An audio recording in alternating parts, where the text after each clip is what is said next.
성대로 안녕하십니까? 우리 귀한 찬양으로 인해서 하나님께 영광 돌려주셔서 감사를 드립니다.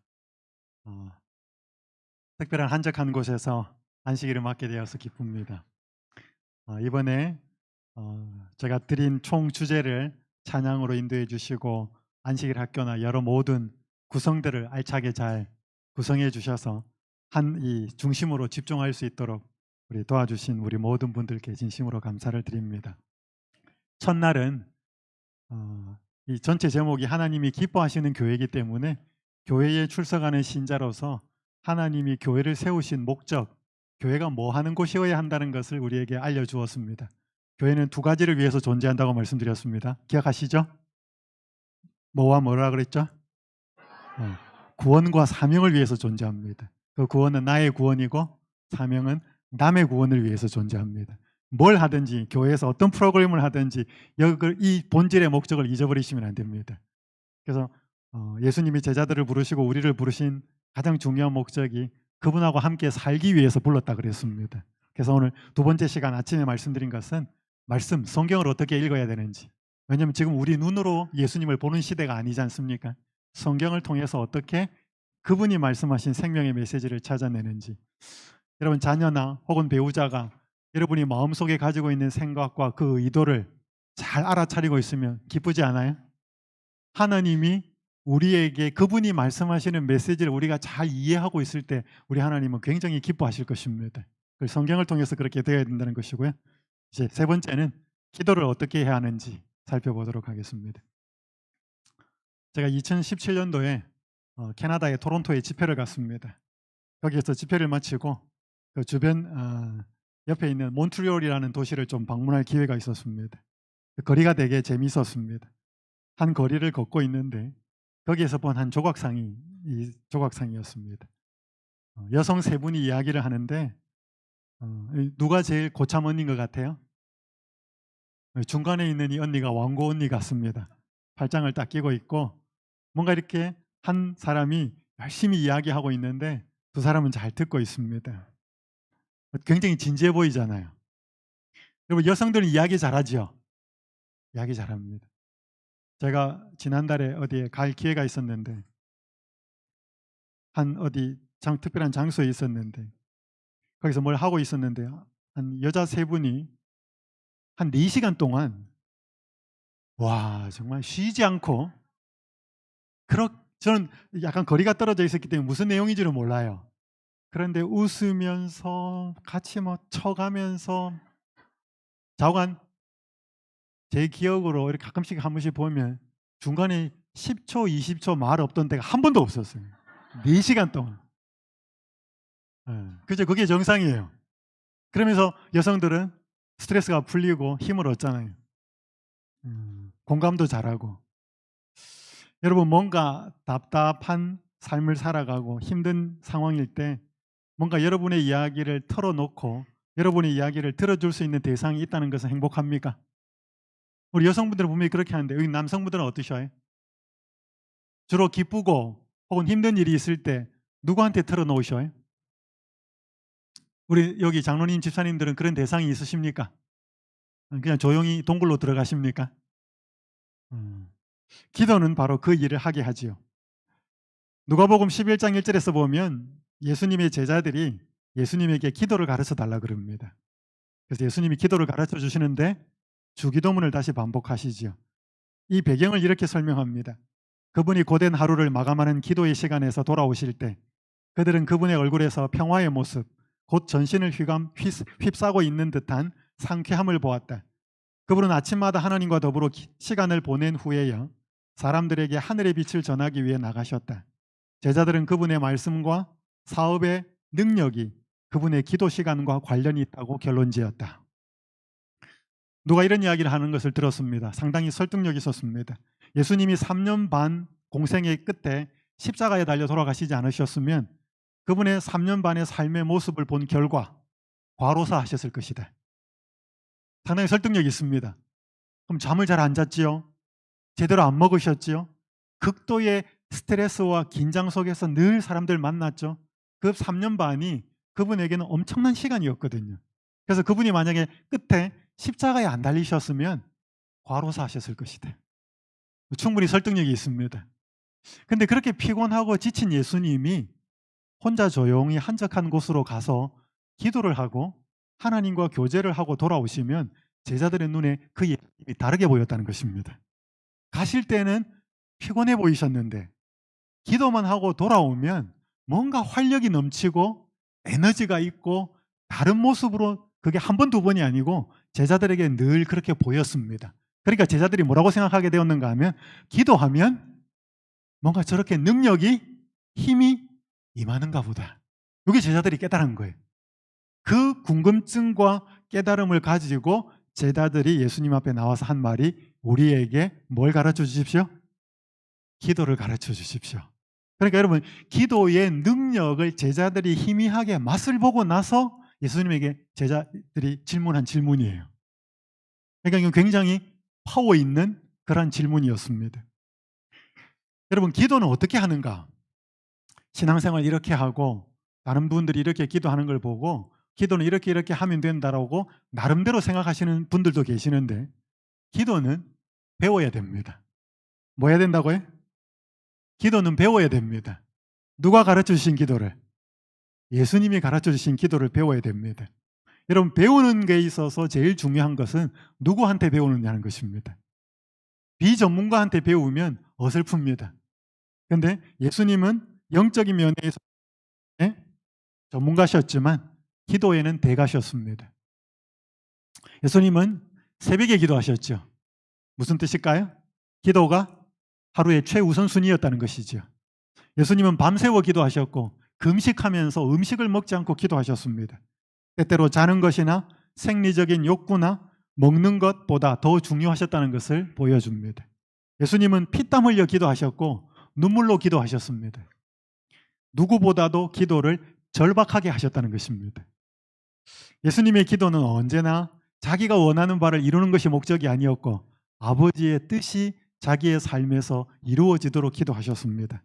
이것은 예수님이 기도드린 목적이 자기가 기도 응답받기 위함이 아니고 자신의 목적이 아니고 자신의 유익이 아니고 하나님의 뜻을 이루어 드리는 것이라는 것을 알았습니다. 이런 기도의 대가가 가르쳐준 기도가 뭐예요? 주기도문입니다. 그래서 오늘 저는 주기도문을 통해서 기도를 어떻게 해야 하는지, 어떤 기도를 드릴 때 우리 하나님이 기뻐하시고 하나님이 기뻐하시는 신자가 되고 교회가 되는지를 살펴보도록 하겠습니다. 자, 주기도문은 여러분이 잘 아시는 것처럼 예수님이 가르쳐주신 뭐예요? 기도예요. 뭐 이거 모르는 분 없습니다. 근데 이보다 더 중요한 것은 주기도문은 예수님이 실제로 사셨던 삶이에요. 여러분, 주기도문을 가지고 예수님 삶을 한번 비춰보셔요. 그러면 예수님 하나님 아버지를 부르셨죠. 이름이 거룩히 여김을 받으시오며 나라의 임하옵시며 뜻이 하늘에서 이루어진 것 같이. 그분은 삶 자체가 하나님의 이름과 하나님의 나라와 그분의 뜻을 구하는 삶을 사셨죠. 그분은 일용할 양식을 누군가가 주지 않으면 그분 굶었습니다. 그분은 늘 사람을 용서하시는 삶이었고요. 시험에 들지 않도록 깨어 기도하는 삶이었고. 그러니까 여러분, 예수님이 가르쳐 주신 기도는 말을 가르쳐 주기도 했지만 기도를 어떻게 해야 하는지를 가르쳐 주셨지만 자신의 삶을 가르쳐 주셨습니다. 그래서 이런 말이 있습니다. 한번 읽어보실까요? 우리는 시작. 사는 만큼 기도하고. 많은 분들이 기도하고 삶이 분리가 되죠. 여러분 보셔요. 기도는 굉장히 잘하는데 삶이 따라주지 않으면 그 사람의 기도는 뭘까요? 아무 의미 없어요. 그냥 말장난입니다. 그래서 우리는 사는 만큼 기도하게 되고요. 기도하는 만큼 살게 되죠. 그래서 이 주기도문을 우리가 한번 살펴보면서 그저 어떻게 앵무새처럼 이런 기도를 하는 삶이 아니라 이런 기도를 하는 삶이 되기를, 그래서 이 예수님의 기도문을 통해서 우리의 기도가 바뀔 뿐 아니라 우리의 삶이 바뀌는 시간이 되었으면 좋겠습니다. 자, 첫 번째, 주기도문이 뭔가 이러면 다 대충은 알고 계시는데 주기도문의 핵심을 알고 주기도문 본론을 좀 들어가 보도록 하겠습니다. 마태복음 6장에 여러분 제가 성경 구절 많이 가져왔는데 구체적으로 색깔을 좀 보시기 바랍니다. 파란색은 파란색끼리 연결되어 있고 초록색은 초록색끼리 연결되어 있고 노란색은 노란색끼리 연결되어 있습니다. 예수님은 주기도문을 가르쳐 주기 전에 잘못된 기도를 먼저 가르쳐 줍니다. 이방인들이 하는 기도. 그 두 가지 중에 하나가 첫 번째는 유대인들이 위선적으로 기도한다는 거예요. 남들한테 보이려고. 그런 기도하지 마라. 기도를 하려고 그러면 조용히 골방에 들어가서 기도했으면 좋겠다. 그렇게 잘못된 기도를 가르쳐주고, 두 번째 잘못된 기도는 이방인들의 기도를 가르쳐주는데, 이방인들은 말을 많이 해야지 하나님이 들으시는 줄 안다. 그래서 했던 이야기 또 하고 했던 이야기 또 한다. 중언부언하는 기도를 한다. 그렇게 하면서 7절에 뭐라고 이야기하는가 하면 8절에 그들을 본받지 마라. 구하기 전에 너희에게 있어야 할 것을 하나님 아버지께서 아신다. 이게 초록색 부분이고요. 파란색 부분은 이방인들의 잘못된 기도를 설명하고 있고, 그 다음에 9절에 보면 그러므로 너희는 이렇게 기도하라. 주기도문을 가르쳐 줍니다. 그러니까 앞에는 이렇게 기도하지 마라. 그걸 먼저 가르쳐 주고 너희는 이렇게 기도해라 가르쳐 줍니다. 그러면서 마태복음 6장이 많은 내용이 나와요. 그러다가 31절에 염려하여 이르기를 무엇을 먹을까 무엇을 마실까 무엇을 입을까 하지 마라. 이건 다 누가 구하는 것이다? 이방인이 구하는 것이다. 그러니까 지금 여기에는 마태복음 6장에는 이방인들이 기도하는 내용이 두 가지가 나와요. 앞부분에는 말을 많이 해야 되는 거죠. 했던 이야기 또 하고 또 하고 중언부언하는 기도를 하는데 그거 하지 마라. 왜냐하면 너희 하늘 아버지는 너희가 뭐예요? 구하기 전에 뭐가 있어야 될지 다 아신다. 근데 두 번째 이방인의 기도는 뭐냐면 이방인들은 기도는 하는데 자꾸 걱정하면서 기도하는 거예요. 뭐 먹을까 뭐 입을까 뭐 마실까. 이거 다 이방인들이 하는 걱정이다. 그러면서 그 답이 뭐예요? 똑같아요. 너희 이게 초록색 부분 보시면 32절에 보시면 너희 하늘 아버지께서는 이 모든 것이 너희에게 있어야 할 줄은 아신다. 초록색 부분 똑같이 안다는 거예요. 하늘 아버지가. 그러면서 하신 말씀이 예수님이 그 유명하신 말씀, 그런즉 너희는 먼저 그의 나라와 그의 의를 구하라. 그리하면 이 모든 것을 너희에게 더하시리라.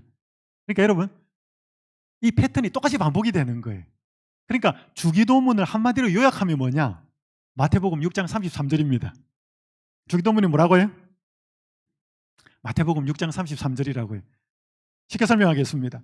마태복음 6장 7절에서 예수님이 이방인의 중언부언하는 기도를 언급합니다. 마태복음 6장 31절에서 32절은 예수님이 이방인의 염려하는 기도를 언급합니다. 거기에 대한 해답으로 마태복음 6장 8절에서는 예수님께서 사람의 필요를 아시는 아버지 하나님을 제시하죠. 6장 8절에서. 마태복음 6장 32절 뒷부분에서는 염려하는 기도에 대한 해답으로 예수님이 사람의 필요를 다 아시는 아버지 하나님을 제시합니다. 답은 똑같아요. 그러면서 너희는 이렇게 기도하라고 가르쳐준 게 마태복음 6장 9절에서 13절 주기도문이고, 앞에 이방인들이 염려하는 기도를 설명하면서 너희에게 있어야 할 줄을 아버지 하나님은 다 아신다 라고 설명하면서 결론으로 내려주신 말씀이 그러므로 너희는 먼저 그의 나라와 그의 의를 구하라. 그리하면 이 모든 것을 너희에게 더하시겠다. 이게 똑같은 패턴이 반복되는 거예요. 그래서 마태복음 6장 33절은 주기도문의 핵심이자 요약입니다. 마태복음 6장 33절 잘 아시죠? 너무 유명한 구절이잖아요. 그걸 풀어놓은 게 뭐예요? 주기도문이에요. 그걸 모아놓은 게, 주기도문을 모아놓은 게 뭐예요? 마태복음 6장 33절이에요. 그래서 여러분 주기도문 보시면 이렇습니다. 그래서 마태복음 6장 33절은 뭐냐면 너희는 먼저 그의 나라와 그의 의를 구하라. 그게 마태복음 6장 33절 전반부예요. 여러분 이게 뭐냐면 주기도문의 전반부 기도예요. 그러면 마태복음 6장 33절 뒷부분은 이 모든 것을 너희에게 더하시리라. 이게 마태복음 6장 33절의 뒷부분이에요. 그러면 주기도문의 뒷부분은 뭐예요? 이거예요. 뒷부분이에요. 자, 그러니까 여러분 보셔요. 마태복음 6장 33절을 여러분이 아시는데 혹 이게 오해가 되고 있어요. 너희는 먼저 그의 나라와 그의 의를 구하라. 내가 태계원교회 교인으로서 안식일 예배도 잘 드리러 가고 헌금도 잘 드리고 구역반도 참석하고 내가 먼저 하나님의 나라와 하나님의 의를 구하면 이 모든 것을 너희에게 더하시겠다. 우리 아들 좋은 대학 가게 해주시고 우리 어머니 건강하게 해주시고 남편 사업도 잘 되게 해주시고. 여러분 우리가 먼저 하나님의 나라와 하나님의 의를 구할 때 하나님이 이 모든 것을 너희에게 더하시겠다고 할 때 이 모든 게 뭘까요? 여러분 마태복음 6장 33절의 이 뒷부분에 이 모든 것을 어떻게 이해하셔요? 내가 먼저 하나님의 나라와 그분의 의, 내가 하나님 것을 먼저 구하고 신앙생활 잘하면 하나님은 내 필요한 거 다 채워 주실 거다. 그렇게 믿지 않아요? 맞을까요? 틀릴까요? 잘 모르겠어요.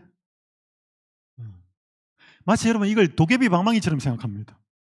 내가 먼저 하나님의 나라 의를 구하면 그분은 내 필요한 거 다 채워주실 것이다. 아픈 거, 뭐 자식, 뭐 남편, 사업, 물론 그런 의미가 될 수도 있겠지만 주기도문을 보면 이 뒷부분이 뭐냐면 일용할 양식을 주옵시고 이렇게 나지. 우리가 우리에게 죄 지은 자를 사하여 준 것 같이 우리 죄를 사하여 주옵시고. 그래서 여러분 물론 우리가 기도할 때 그분이 허락하시는 것 받을 수 있습니다. 근데 우리가 생각하는 것처럼 모든 것은 아닐 수 있어요. 그분이 생각하는 것이 다르다는 거죠. 그러니까 여기 온도차가 있겠습니다. 그래서 여러분 이 마태복음 6장 33절을 이 마태복음 6장의 문맥 안에서 보면 이 모든 것을 우리 신자들이 나름대로 상상해서 모든 것이 아니라는 것을 알 수 있습니다. 자, 이 아버지 하나님의 이름을 부르고 주기도문에는 세 가지 당신 청원이 나와 있고 뒷부분에는 세 가지 우리 청원이 있고 성령이 있습니다.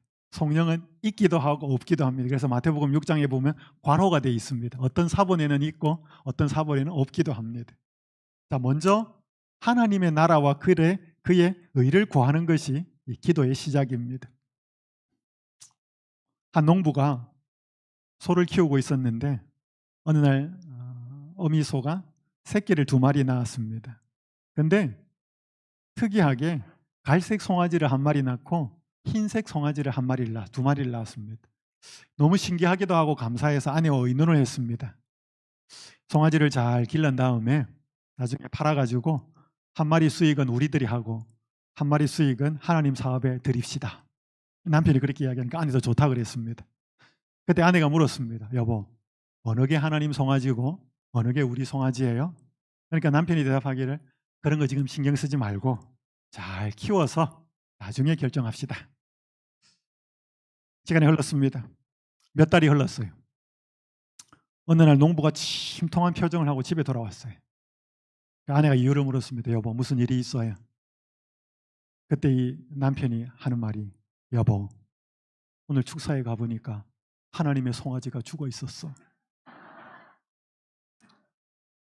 아내가 궁금해가지고 여보, 우리가 흰색 송아지하고 갈색 송아지가 태어났는데 어느 게 하나님 송아지고 어느 게 우리 송아지라는 걸 우리는 아직 결정하지 않았잖아요.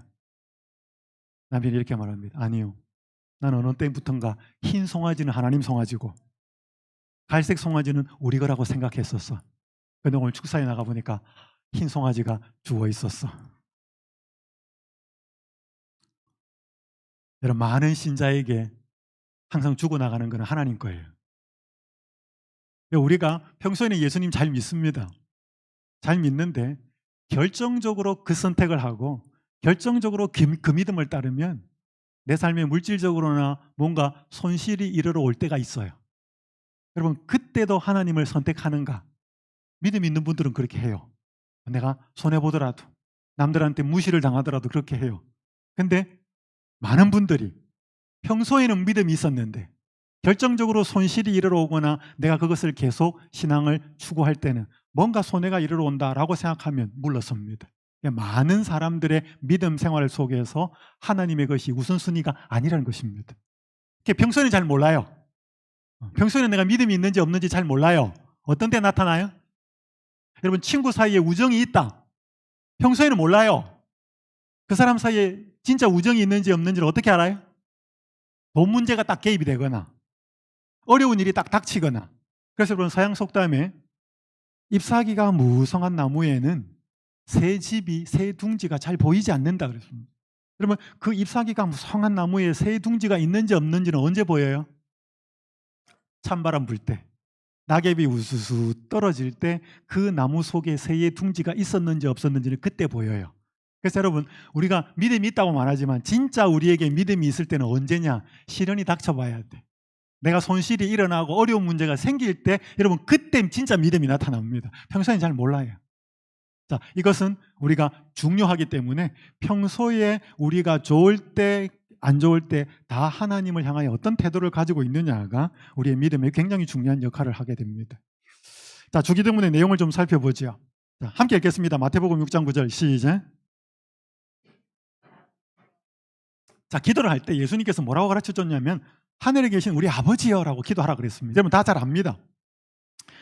이 하늘에 계신이라는 말은 말 그대로 우리는 하늘에 없어요. 지금 에베소서를 통해서 하늘에 있는 그 의미를 배우지만 영적인 의미죠. 하늘에 계신 이 말은 그분은 우리하고 수준이 다르고 차원이 다르다는 것을 설명합니다. 초월에 계신 분이라는 거죠. 근데 우리 누구요? 아버지. 우리하고 굉장히 가까운 친밀한 분임을 가르쳐 줍니다. 여러분 보셔요. 사회적 신분이 어마무시하게 높은 사람들은, 높은 분들은 우리하고 가까워야 안 가까워요? 잘 안 가까워요. 근데 우리하고 가까운 분들은 별로 안 높아. 근데 우리 하나님은 굉장히 높은 분인데 우리하고 굉장히 가까운 우리 아버지라는 걸 알려주는 거예요. 여러분 알라후 아크바르라고 하는 이 무슬림이 기도 중에 계속 반복하는 말이 이 말입니다. 알라후 아크바르라는 말은 알라는 위대하다 이런 뜻입니다. 알라입니다. 여러분 이 표현은 무슬림이 하루에 5번 기도를 할 때 끊임없이 반복하는 기도문에 포함되어 있는데 무슬림 신앙 고백의 핵심이죠. 여러분 무슬림에게 있어서 알라는 굉장히 위대한 신입니다. 높은 존재예요. 근데 그 신은 그들에게 가까운 존재는 아닙니다. 여러분 불교는 이 고타마 시다르타 네팔의 카필라 성에서 태어난 왕자가 돌을 닦기 위해서 하면서 득도하죠. 그러면서 이제 부처가 되고 돌을 깨달은 사람을 부처라 그러고 돌을 깨닫지 못한 사람들을 중생이라 그러죠. 그래서 이 부처가 사람들 사이에 섞여서 어울리면서 사람들에게 도를 가르치죠. 그래서 불교는 굉장히 친숙합니다. 사람들에게 가까이 가 있죠. 근데 불교에는 초월적인 신이 없어요. 그러니까 세상의 종교는 둘 중에 하나를 강조합니다. 초월적인 존재를 강조하면 뭐가 약하냐 하면 친근하고 가까이 있는 존재가 안 돼요. 근데 가까이 있는 존재가 되면 아주 어마무시한 그런 초월적인 존재는 안 돼요. 근데 성경을 믿는 하나님 아버지는 어떤 분이냐 하면 이 둘 다 갖고 있는 분이. 자, 지금 여러분 성경 구절 제가 읽어볼 테니까 어느 게 초월적인 면이고 어느 게 아주 친밀한 면인지 살펴보셔요. 지극히 존귀하며 영원히 거하시며 거룩하다 이름하는 이가. 이게 뭐예요 이거? 이건 다 우리하고 관계가 없다는 것입니다. 우리보다 굉장히 높고 멀리 있는 분이라는 거예요. 어마무시한 분. 이와 같이 말씀하시되 내가 높고 거룩한 곳에 있으면 이거 뭐예요? 초월적인 분이에요. 또한 통회하고 마음이 겸손한 자와 함께 있나니. 이게 뭐예요? 우리하고 가까이 있는. 그렇게 높고 어마무시한 분이 오늘 우리가 마음속에 얼마나 답답하고 힘들고 아파하는지 알고 계신다는 거예요. 여러분 작년에 이제 제 아이가 멀리 좀 있는데 이렇게 한국에 들어왔다가 제가 이렇게 연수원에서 평신도 교육자들 하는 연수 프로그램에 두 아들들을 참석하면 좋겠다 그래서 이 아들들이 연수를 참석하게 되었습니다. 그래서 제가 바빠가지고 사무실에 있다가 둘째한테 전화를 했습니다. 연수 잘 받고 있는지. 그랬더니 아빠 나 지금 아빠 집에 와 있어. 다 숙소를 하나씩 줬거든요. 너 왜 숙소에 안 있고 아빠 집에 가 있어? 그냥 왔어. 그래서 나중에 이제 통화를 끊고 밤늦게 제가 퇴근을 하고 집에 들어오니까 아들의 흔적이 남아 있었습니다. 냉장고에서 뭘 꺼내가지고 막 해먹었고요. 그 다음에 안방에 들어가서 침대에서 잤고요. 그 다음에 방에 있는 기타를 꺼내와가지고 기타를 막 치다가 갔어요. 정리도 안 해놓고 갔습니다. 그래서 그 아들이 지나간 남겨놓은 흔적을 제가 물끄러미 바라보면서 이런 생각이 들었습니다. 여러분 이 아이는 왜 집 사택에 들어왔어요? 연수생들은 들어오지를 못해요. 근데 이 아이는 왜 이렇게 당당하게 들어왔어요? 누구 집이니까? 아버지 집이니까. 아버지 집에 들어와서 아버지 냉장고에 있는 거, 아버지 침대에 아버지가 쓰고 있는 거 마음대로 쓸 수 있어요? 쓸 수 있어요. 누구니까? 아들이니까. 자식이니까. 그래서 그 아이가 남겨놓은 흔적을 보면서 그래. 네가 내 아들이니까 뭐 비록 좋은 집은 아니에요. 연수원의 사택이니까.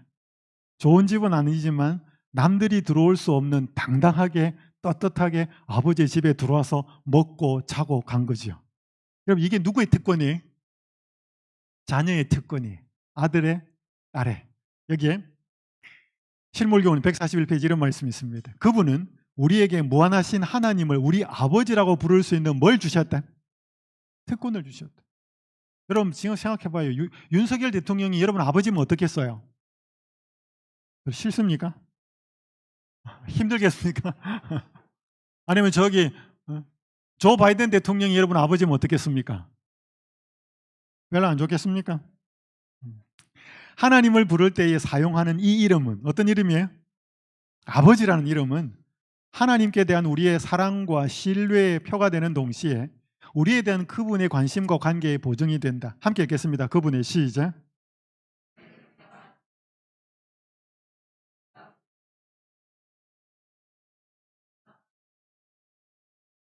하늘에 계신 우리 아버지라고 이렇게 부를 때 그분의 은혜와 축복을 우리가 구할 때 우리가 이 이름을 기도하면서 부르기 시작할 때 우리가 아버지, 하늘에 계신 우리 아버지라고 부를 때 우리가 부르는 소리가 하나님께서는 너무 듣기 좋아가지고 그분의 귀에 뭐같이 들린대요? 여러분 뭐 누군가가 이렇게 부를 때 음악 같은 소리 들어보셨어요? 짜증나는 소리 할 때 음악과 같이 들린다 그래?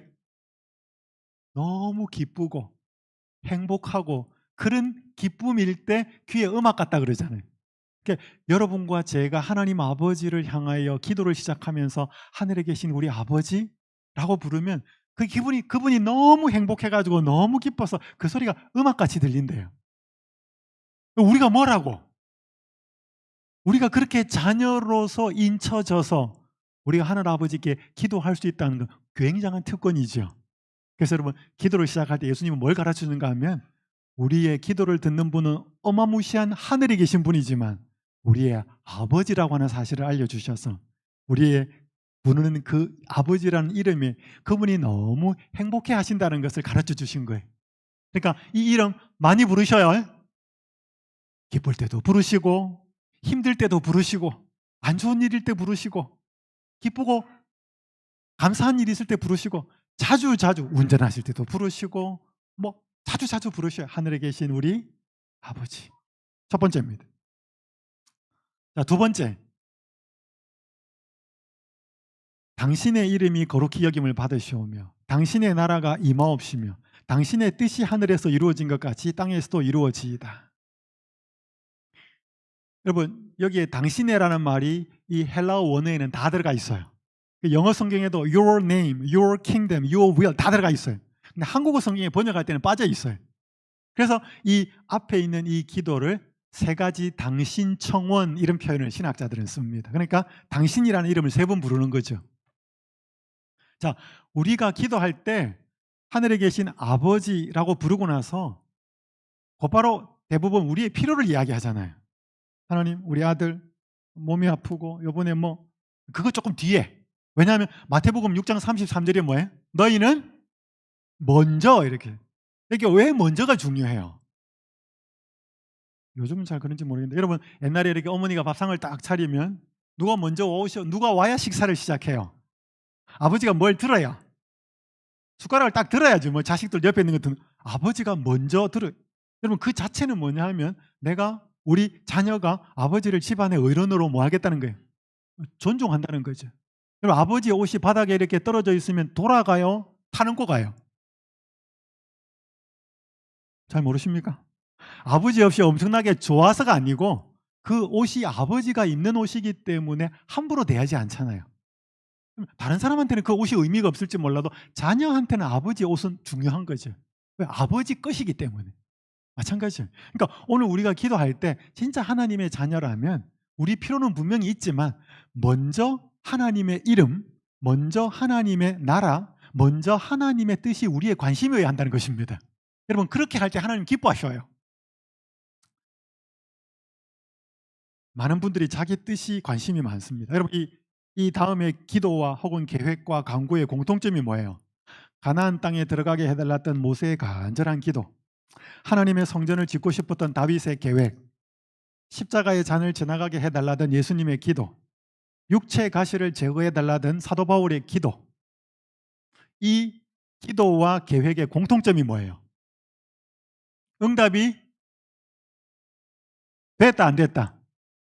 안 됐다. 응답이 안 됐다. 여러분 모세가 정말 하나님께 충성스러운 종이었습니까? 하나님은 모세 기도 거절할 때 있었습니까? 있었어요. 여러분 하나님은 사도 바울의 기도도 거절할 때가 있었습니까? 있었죠. 여러분, 하나님은 예수님의 기도도 거절할 때가 있었습니까? 여러분, 만약에 십자가의 잔을 지나가게 해달라는 예수님의 기도가 응답이 됐으면 어떻게 됐을까요? 여러분하고 저에게는 희망이 없습니다. 이런 모여서 예배드릴 이유가 없어요. 왜? 구원이 없기 때문에. 오늘 우리의 간절한 마음의 뜻이 있는데 그 기도를 하나님 앞에 기도 드리는 건 괜찮아요. 근데 기도가 응답이 안 될 수도 있다는 걸 아셔야 돼요. 하나님의 뜻을 먼저 구하라는 거죠. 제가 서울영광원교회에서 목회할 때였습니다.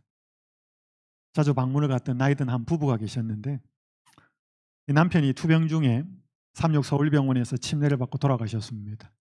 이 할아버지는 군인이었습니다. 장례를 다 치르고 얼마 뒤에 이제 할머니가 집으로 들어오셨는데 어느 날 할머니가 저를 찾아오셨어요. 목사님, 할아버지가 자꾸 남편이 밤마다 꿈에 나타나서 너무 힘들다는 것입니다. 그래서 집에 와서 기도를 좀 해달라고 그랬습니다.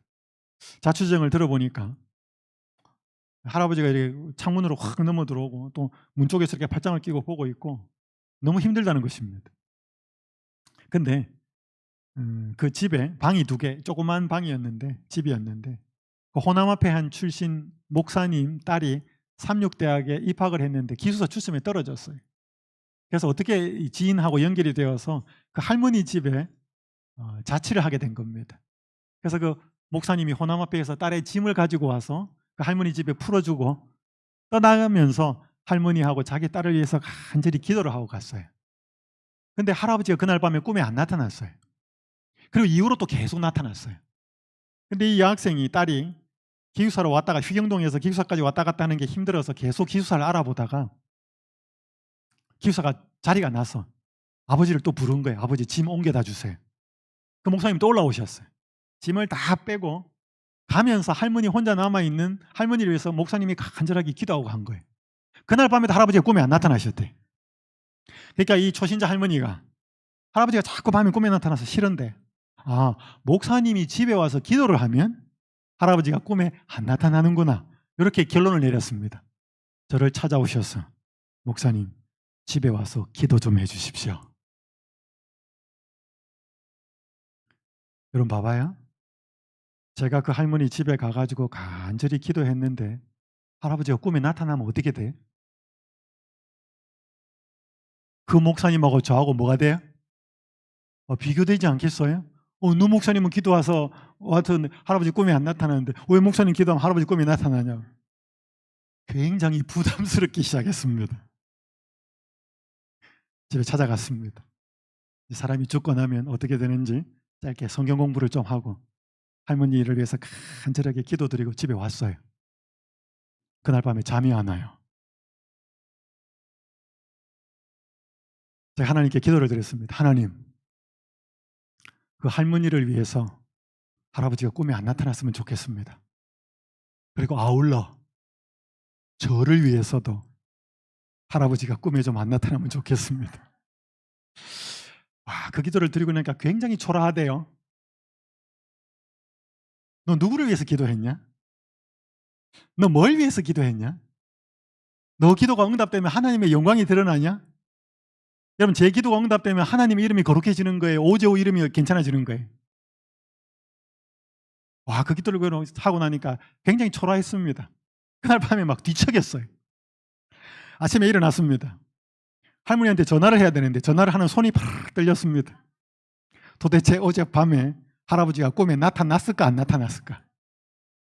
전화를 했습니다. 저쪽에 할머니 소리가 들렸습니다. 할머니, 할아버지 꿈에 나타났어요 안 나타났어요? 여러분, 저한테 지금 관심이 중요한 게 뭐예요? 할아버지 할머니 할아버지가 안 나타나는 거 하는데 지금 내가 그 기도를 드려놓고 나라는 사람이 지금 그 할머니한테 뭐해? 인정받는 목회자가 되느냐 안 되느냐, 지금 그게 관심 있는 거지. 완전히 싹군 같았습니다. 여러분 어떠셔요? 여러분이 드리는 많은 기도가 응답이 안 되면 하나님 쪽에 데미지가 있어요? 여러분 쪽에 있어요? 자, 우리의 기도를 한번 점검해 보십시다.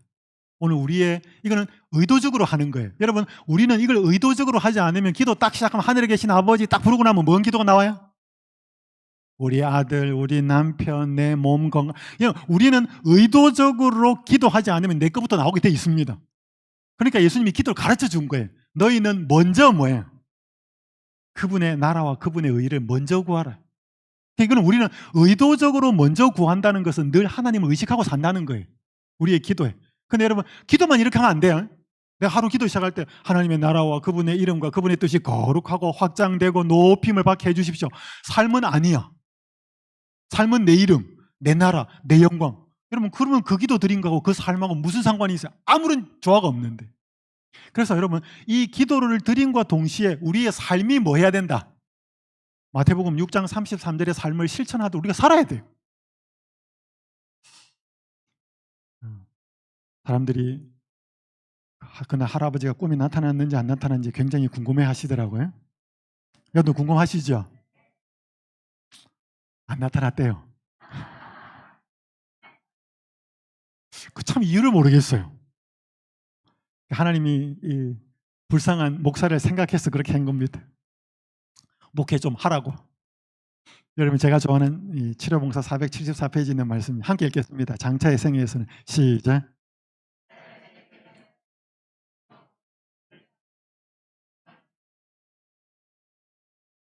우리는 응답을 받지 못했던 것으로 보였던 우리의 기도와 좌절당했던 희망이 우리에게 가장 큰 축복이었다는 것을 알게 될 것이다. 여러분, 힘이 돼요? 제가 참 좋아하는 구절이에요. 여러분 봐봐요. 응답을 받지 못했던 것으로 보였던 우리의 기도와 좌절당했던 희망이 우리에게 가장 축복이었대요. 여러분, 이게 축복이에요? 기도 응답이 되는 게 축복이지. 그리고 용기가 꺾이지 않고 희망이 막 살아나도록 하는 게 축복이지. 근데 기도 응답이 안 되고 희망이 팍 꺾이는 게 우리에게 축복이래요. 근데 그건 우리가 축복인지 지금 알아요, 몰라요? 몰라요. 어디 가서 알아요? 하늘에 가면 확인이 된대. 그럼 봐봐요, 여러분. 오늘 우리가 간절히 하나님께 기도 드렸을 때 응답이 되면 그건 하나님 축복이에요, 그죠? 그러면 우리가 간절히 기도 드린 게 응답이 안 돼요. 그것도 뭐예요? 그러니까 우리가 하나님께 드리는 기도가 응답이 되면 그것도 축복이고, 응답이 안 되는 것도 뭐예요? 축복이에요. 와, 너무 감사하지 않아요? 그러면 안 될 때 어떻게 생각했냐 이 말이지. 이게 지금 기도 응답이 안 됐어요. 그럼 여러분 어떻게 생각해야 돼? 하나님은 살아 계시나? 하나님은 나 사랑하지 않나? 이러면 안 돼. 이게 지금 축복이구나. 근데 확인은 지금 돼요, 안 돼요? 안 돼. 그래서 확인하시. 한마디 외치셔야 돼. 이게 축복인 것은 하늘에 가서 확인한다. 자, 따라해 보겠습니다. 이게 축복인 것은 하늘에 가서 확인한다. 분명히 하늘에 가면 그때 그렇게 간절히 기도했던 게 왜 기도 응답이 안 되었는지 깨닫게 된다 이 말이에요. 그러니까 여러분, 기도 응답이 안 된 것도 뭐라고요? 축복에 틀림없어요. 우리의 기도를 들으시는 하늘 아버지는 꼭 필요한 것은 반드시 허락해. 근데 우리에게 축복이 안 되는 건 허락 안 해. 그러니까 여러분, 어떤 것도 기도하셔요. 그래서 기도해서 주시면 감사하고, 안 되면 뭐해? 그때도 감사하셔요. 그때는 믿음으로 감사하는 거예요. 여러분, 신자에게 왜 믿음이 필요한가 하면 모든 걸 사실로 확인만 하고 사는 사람은 믿음이 필요가 없어요. 확인이 안 되기 때문에 믿음이 필요한 거죠. 그 믿음 속에는 뭐가 있다고요? 이분은 나에게 절대로 손실을 끼치지 않는 분이다. 이분은 자비롭고 사랑의 하나님이시다. 내 아버지시다. 라고 하는 것에 대한 분명한 확신이 있으면 이 믿음이 생긴다 이 말입니다. 기억하셔요. 우리의 기도를 통해서 무조건 바바박 하는 게 아니고 먼저 어떻게 하면 내 오늘 하루의 삶을 통해서 하나님의 이름이 높여지고 그분의 나라가 확장이 되고 그분의 뜻이 이루어질 수 있을 것인가를 생각하면서 먼저 기도하는 사람이 될 때 하나님 기뻐하십니다. 기뻐하는 교회가 되십시다. 목사님, 저 시간 다 됐습니다. 지금 설교 끝마쳐야 될 시간인데 반도 못했어요. 나중에 필요하면 뒤에 하도록 하겠습니다. 이거 하나만까지만 하고 여러분 토의 시간 드리겠습니다. 자, 여러분 자, 이제 이게 기도의 앞부분이에요. 뒷부분에 보면 이제 우리에게라고 하는 단어가 세 개 단어가 나옵니다. 오늘 우리에게 일용할 양식을 주옵시고, 또 누가복음에는 우리에게 날마다 일용할 양식을 주옵시고, 마태는 오늘이라는 단어를 강조했고 누가는 날마다라는 단어를 강조했습니다. 그러니까 오늘이 매 날마다 되면 매일매일인 것이죠. 여러분 한번 보셔요. 왜 예수님은 기도를 가르쳐 줄 때 오늘 우리에게 일주일 양식을 주옵시고 이렇게 기도하라고 가르치지 않으셨을까요? 오늘 우리에게 한 달 양식을 주옵시고 왜 이렇게 기도하라고 가르치지 않았을까요? 오늘 우리에게 1년 양식을 주옵시고 이렇게 기도하라고 왜 안 가르쳐 주셨을까요? 네? 오늘 우리에게 일용할 양식을 주옵시고라고 기도하면 주겠다는 거죠. 그럼 오늘 받았어. 이게 무슨 양식이에요? 오늘 일용할 양식이죠. 그럼 내일은? 또 없어. 그러니까 내일 또 뭐 해야 돼요? 내일 또 기도해야 돼. 그럼 만약에 일주일 양식을 주옵시고라서 일주일 양식을 주면 여러분 기도 며칠 만에 한 번씩 하겠어요? 그죠? 일주일 양식이 확보가 됐으니까 기도 안 하지 이제부터. 만약에 한 달 양식을 주면 어때요? 기도가 월말 행사가 되는 거지. 근데 하루하루 양식을 달라고 기도하라고 예수님이 가르쳐주고 주겠다고 하는 것이기 때문에 이 예수님의 이 마음이 느껴지냐 이 말이죠. 예수님이 우리하고 뭐 하고 싶다는 거지? 매일매일 만나고 싶은 거지. 여러분 봐봐요. 여러분이 자녀한테 용돈을 주시는데 자녀가 용돈 받는 날만 전화해봐요. 기분이 어때요? 많죠? 내가 무슨 용돈 주는 사람인가? 여러분 용돈 안 줄 때도 자녀가 매일매일 전화해 주는 게 좋지 않아요? 그리고 꼭 필요할 때만 달라 그러잖아. 여러분 자녀들의 모습을 보면 우리 같지 않아요? 여러분 기쁘고 좋을 때는 별로 하나님 안 찾아. 힘들고 어려워요 하나님. 그래서 여러분 이걸 가르쳐주는 기도 뭐냐면 하나님은 우리와 매일매일 교제하고 싶은 거예요. 그걸 가르쳐 주신 거예요. 일용할 양식. 제가 작년에 원주에 있는 본향교회에 전도를 했습니다. 이 원주 본향교회는 시각장애인이 있는 교회예요. 또 강사가 왔다고 또 그 시각장애인 장로님 집사님들이 또 식사를 준비하시네요. 근데 이분들은 식당에 가도 누군가 도와줘야 돼. 봉사자가 따라 붙어야 돼.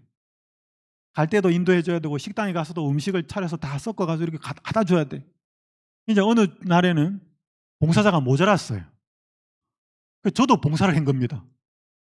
한 장로님을 모시고 가는데 식당이 있고 앞에 계단이 있고 제가 그 장로님 모시고 가면서 장로님 저 100m 앞에 차 옵니다. 저 300m 앞에 문짝이 있습니다. 그 말 해요 안 해요? 안 해요. 장로님 요 발 앞에 계단이 있습니다. 요 조금만 올라가면 문이 있습니다. 여러분 제가 그 장로님 인도할 때 저 100m 앞에 200m 앞에 있는 이야기해요? 1m 2m 앞에 있는 이야기해요? 무슨 뜻일까요? 저 멀리 뒤에 있는 이야기는 지금 관심사 아니에요. 지금 당장 앞에 있는 이것을 설명해 주는 거죠. 하나님도 마찬가지예요. 그럼 하나님은 오늘 우리의 삶에서 가장 앞에 있는 오늘 하루를 인도하시겠다는 거예요. 근데 우리는 자꾸 살면서 뭐예요? 걱정거리가 여러분 오늘 걱정거리예요? 미래 걱정거리예요? 우리 아들이 잘 살까? 내가 재림신자로 살면서 내 말년은 어떻게 될까? 우리 연금도 별로 없고 부양료도 얼마 안 되는데 국민연금은 받게 될까?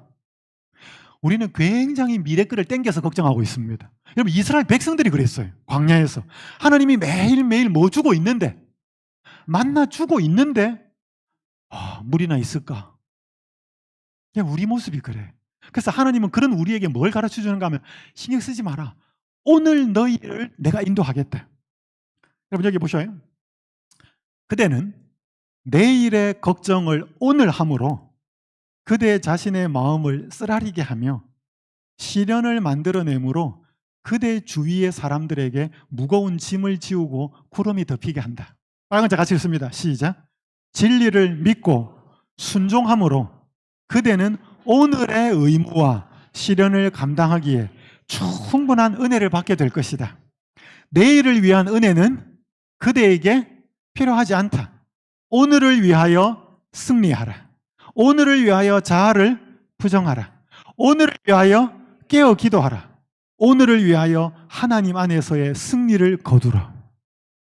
여러분, 내일 생각하지 마요. 여러분, 오늘 내가 죄 안 짓겠다. 내가 오늘 깨어서 기도하겠다. 내가 오늘 성경 보겠다. 내가 오늘 저 사람한테 친절하고 따뜻한 말 하겠다. 여러분, 그리고 내일 되면 그 결심 또 하는 거예요. 오늘 내가 승리하겠다. 오늘 내가 기도하고 오늘 내가 저 사람한테 사랑의 말 하겠다. 여러분, 그리스도인은요, 하루살이에요. 뭐라고요? 그리스도인은 하루살이에요. 여러분, 먼 미래 계획 세워가지고 어떻게 하겠다 하지 마요. 될지도 안 될지도 몰라. 근데 그렇게 생각하면서 오늘을 등한히 하는 거예요. 여러분과 저에게 준 시간은 하나님은 오늘밖에 없어요. 맞아요? 내일이 우리에게 있을 것 같은데 있을 수도 있고. 여러분, 제가 미국에서 목회할 때 한 교인의 집에서 급하게 연락이 왔어요. 아들이 한 40대인데 식당에 음식 사러 갔어요. 그래서 테이크아웃을 해온 거예요. 음식 주문해가지고 준 거 가지고 나오는데 뒤에서 술 취한 흑인이 식당에 있는 의자를 들어가서 뒷머리를 쳤어요. 머리 뒤통수를 맞고 피를 흘리며 쓰러졌어요. 911, 911 응급차가 와가지고 병원에 데려가서 긴급 뇌수술을 했어요. 근데 의사의 결정적인 실수로 뇌사 상태에 빠진 거예요. 한참 기다리다 아무 차도가 없어요. 의료진이 부모에게 연락해서 더 이상 연명 치료는 불가능하니까 이거 다 뗍시다 그래요. 목사님 어떡할까요? 연락이 온 거예요. 그래서 거기 가가지고 기도하고 다 뗐어요. 여러분 봐봐요. 그 사람이 식당에 가서 음식 사오는데 누가 술 취한 사람이 그 뒤통수를 때릴 줄 알았겠어요? 아무도 몰라요. 근데 그 사람 수술만 잘 됐으면 살았어요. 근데 의사의 결정적인 실수가, 그러니까 의자 친 거, 의사의 결정적인 과실 두 개가 연거푸 일어나면서 그 사람은 세상을 떠났습니다. 우리에게 미래가 보장된 건 아무것도 없습니다. 오늘 우리에게 주어진 건 오늘밖에 없어요. 그 오늘을 하나님께서 뭐라고 말씀하시는가 하면 내가 인도하겠다. 그래서 여러분, 그리스도 한 따라해 보십시다. 그리스도인은 하루살이다. 내일 일 걱정하지 마셔요. 내일 일 걱정하느라고 오늘에 충실하지 않아, 우리 신자들이. 오늘 충실하게 살면 됩니다. 오늘 기도하고 마지막 기도인 것처럼 기도하고 오늘 말씀 보고 오늘 내가 예수님 소개할 거 있으면 소개하고 그렇게 살고 내일이 또 주어지면 뭐예요? 또 그렇게 사는 거예요. 여러분, 그렇게 하루하루 살다 보면 언제 예수님 재림하셔도 문제 없어요. 왜? 그 사람은 오늘을 살면서 예수님 재림에 대해서 준비가 된 거예요. 그래서 예수님께서 알려준 거예요. 기도할 때 오늘 일용할 양식을 주옵시고 라고 기도해라. 그리고 그 기도는 내가 응답하겠다. 여러분, 예수님의 마음을 이해하셔요? 그래서 여러분 보십시오. 내일을 위해 준비하는 것은 바람직하지만 내일을 위해 뭐 저축하고 준비하는 거 잘못하는 거 아니에요. 내일을 위해 준비하는 것은 바람직하지만 내일에 관해 염려하는 것은 뭐다? 죄다. 내일을 위해 준비하는 것은 괜찮아요. 내일을 위해 염려하는 것은 죄다. 왜냐하면 하나님은 오늘의 하나님 되시는 것처럼 내일의 하나님도 되시기 때문이다. 그때 내일의 하나님은 오늘 경험하는 게 아니고 내일 그때 경험하는 거예요. 오늘이 되었을 때.